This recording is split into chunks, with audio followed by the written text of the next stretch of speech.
Mo kí gbogbo ẹ̀yin ọmọ Odùduwà, èmi ọmọ yín olóyè Tolúlàṣẹ Ògúntósìn Táyé tó jẹ́ ẹni tọ́lọ́run bá fi ṣàwárí alphabet Odùduwà. Kábíyèsí Olúgbọ́n ló ń sọ̀rọ̀ yìí, kí gbogbo akágbọ́rọ̀ kábíyèsí Olúgbọ́n ẹ jọ̀ọ́.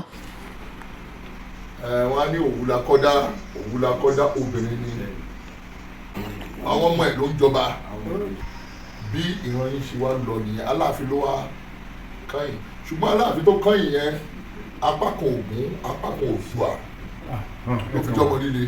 But only among all the ancient kings, the most ancient of them is Olúgbọ́n Àrẹ̀sà Oníkòyí. Olúgbọ́n ti kúrò lótùúfẹ̀ àtàrẹ̀sà àtOníkòyí way back. Ìgbà tí wọ́n bá Aláàfin wọn dàgbà ló lọ sí ibi tá à ń pè ní Bìní, ó dá Bìní lẹ̀. Àkọ́kọ́ ọmọ ẹ̀ ló fi síbẹ̀ là ń pè ní Ewéká, ọba àkọ́kọ́ níbi ìgbà tó kúrò bẹ́ẹ̀ ló padà sótùúfẹ̀, ó tún jọba, ó jẹ Ọ̀ọ̀ni. Ìgbà tó yá ló wá ṣẹ̀ṣẹ̀ Aláàfin Ọ̀rànmíyàn wá kúrò, ó wá lọ síbi tí ó lọ sókè Ọya. So gbogbo àwọn tí wọ́n sọ pé wọ́n ń sọ̀tàn wọn ò mọ̀ tàn. Ṣẹ́rí àwa ọmọ Oòduà gangan ni gbogbo àwọn ikú tẹ rí yẹn, àwọn míì cousin, àwọn míì ẹ̀gbọ́n kan wọ́n jọ kàn, but àwa tá a jẹ́ direct yìí, a gbọ́dọ̀ máa ríra wa ní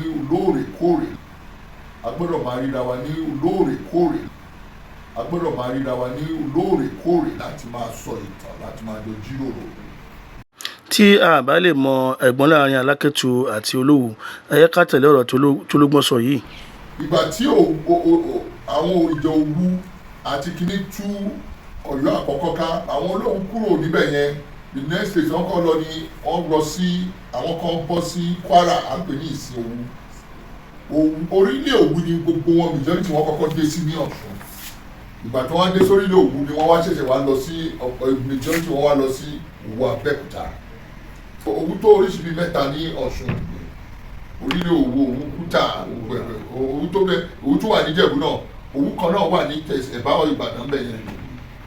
So orílẹ̀ Ìgbọ́n kan náà tún wà ní Ìbàdàn, Ìgbọ́n kan wà lẹ́gbẹ̀ẹ́ Ìjìgbò.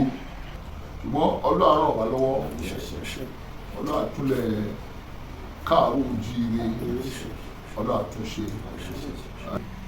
Ṣùgbọ́n máa wo ọjọ́ kan tá a máa jọ lọ, máa ti bọ́ọ̀lù sọ̀rọ̀. Ẹ gbọ́, orírun wa níbẹ̀ yẹn o. Ọ̀ní tó wà bẹ́ẹ̀ kò tiẹ̀ ń jí wọn á ní àfúnṣọ́lòun.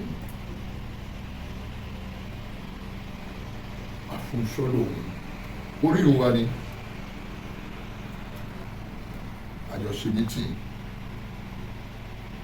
Ó ṣe àpọ́nlé mi gan-an. Ó bá jẹ́ yẹn ni Ọ̀ní ní ẹ̀bùn yẹn o. Ó ṣe àpọ́nlé mi, Kábíyèsí Olúgbọ́n, ẹ̀yin lẹ́ni bíi ilé yín ni. Orí ibi tí sọ́ọ̀sì gbogbo wa ti wá nìyẹn. Èèyàn tó lẹ̀ wá bẹ́ẹ̀ náà ó ti di orí fún gbogbo wa nìyẹn. Ṣé Olúgbọ́n àtàrẹ̀sà àtOníkòyí ló fẹ́ lọ Ifẹ̀ ló fẹ́ lọ ètò ìbílẹ̀ ti kúrò for how many thousands of years? So we have to, a gbọ́dọ̀ ṣera wa ní ọ̀kan. Ọ̀ní bó ṣe wà yẹn náà mi ò ní blame ẹ̀, ó kó àtọmọdé àti àgbàlagbà ló kó mọ́ra. Ibẹ̀ yẹn ti dílé ọwọ́, àwọn ọmọ ojúlówó Oòduà ni wá direct. Gbogbo nǹkan tá a gbọ́dọ̀ jọ so wọ́pọ̀ pẹ̀lú Ọ̀ní láti ṣe ìyẹn. Gẹ́gẹ́ bí ọ̀rọ̀ tí Olúgbọ́n sọ, ẹ yẹ ká padà sí Ifẹ̀, káfẹ́ kan máa ṣe ìpàdé láàrin ẹ̀yin ọmọ Odùduwà, kẹ́yìn ọmọ Odùduwà máa ṣe ìpàdé. Ká gbàgbé nípa talẹ̀gbọ́n ta ni àbúrò láàrin Olówù àti Alákẹ́tù. Káfẹ́ kan pé Alákẹ́tù náà sí ibẹ̀, mo mọ̀ pé inú ẹ̀ á dùn láti wá. Ìyẹn Alákẹ́tù tó wà ní ààfin ni o.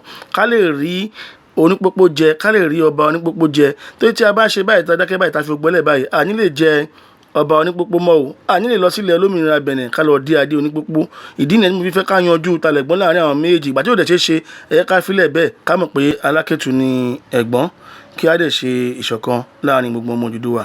Ká dẹ̀ máa ṣe kí ìpàdé dẹ̀ máa lọ bó ṣe yẹ kó lọ, ká lè rí adé onípópó dé níkẹyìn. Ẹ ṣé gbogbo lé o.